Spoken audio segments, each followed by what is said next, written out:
Hey guys, thought I'd show off my latest build, which is an FPVCycle PowerPick 5. Um, I've now flown it 3 times and it's looking like it's going to be something pretty special. In fact, after this little blurb is over, I'll take it for a spin and I'll put on a flight video. Okay, well, this is not the first time I've built one of these quite light 5-inch quads. I did build a TBS pod racer probably 6 months ago. By that stage, I was only in the hobby by 6 months. So I built this pod racer that ran on 6S and had 2004 1700 kV motors, and it never flew well. It just, to the day that I put it in a fence post and it was lights out, it just never flew well. And I've got to put that down to my own abilities to tune the thing back in the day. Pit tuning was not something that I'm strong in now. It was even less so back then. But since then, I've wanted to build another one, and I did pick up another TBS frame with the intention of building another one, and just hadn't got around to it. And in the meantime, this FPVCycle PowerPick came on my horizon, along with these FPVCycle motors, which are the 2203 3000 kVs. So where my TBS pod racer was a 6S beast, this is a 4S beast. So I wanted to give them a go.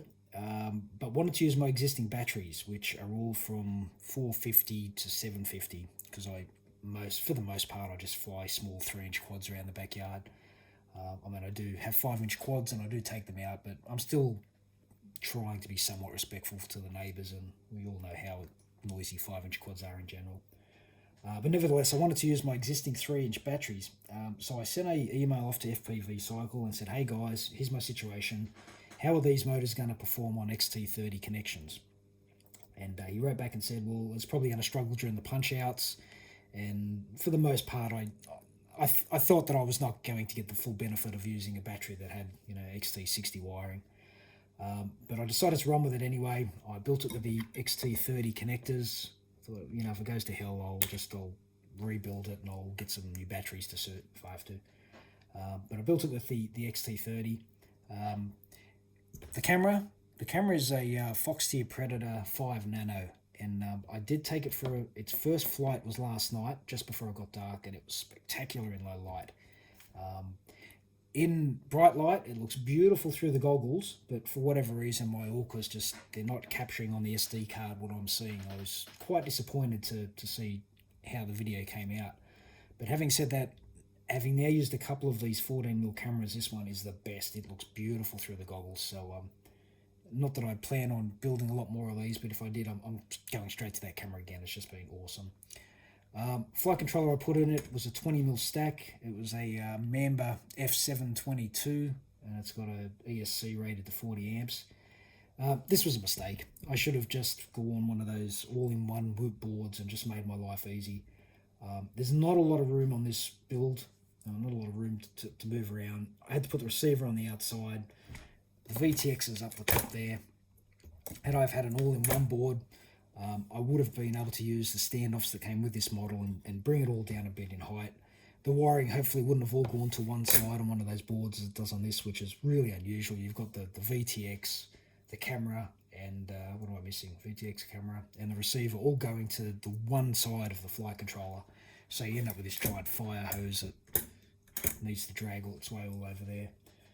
I did put a capacitor in it, even though it's only for 4S. I thought, well, I want good videos, so I'll do it. Had LED lighting, they're white. I just put those on every build now just to make my repairs easier. I always order 5 of a motor when I'm going to build, knowing that sooner or later I'm going to trash one, which hasn't proved itself wrong yet. Okay, I'm going to take this for a fly, and cheers.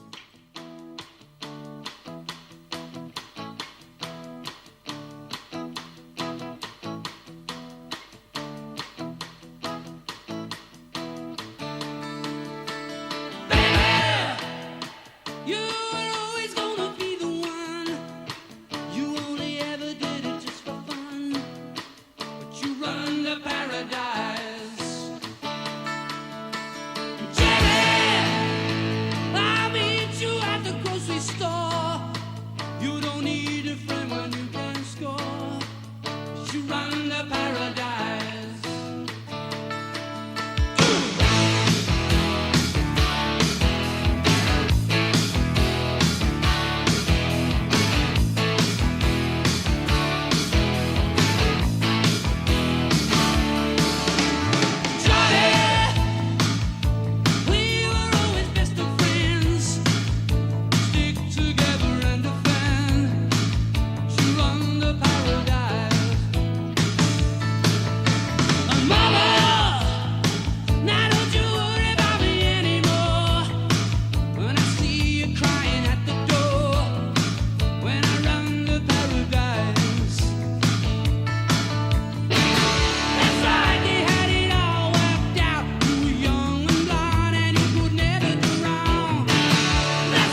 Run the